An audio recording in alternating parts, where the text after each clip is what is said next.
এই অর্থ এলাকা ফুরফুরা শরীফ আহলে সুন্নাত ওয়াল জামায়াতের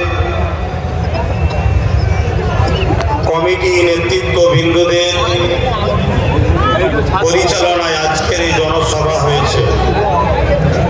বিষয়টা নিশ্চয়ই আপনারা দেখতে পাচ্ছেন, ওয়াকফ বাঁচাও, ওবিসি সংরক্ষণ বাঁচাও, মাদ্রাসা শিক্ষা বাঁচাও।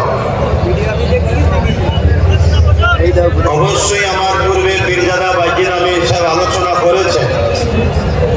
তার আগে আমাদের সম্মানীয় শিক্ষক মহাশয় তিনিও আলোচনা করেছেন।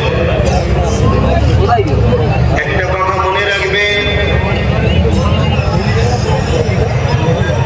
এই যে লড়াই আমরা নেমেছি, বেঁচে থাকার নামটাই হলো লড়াই করা। বেঁচে থাকতে গেলে লড়াই করতে হবে। আজকে যে বিষয়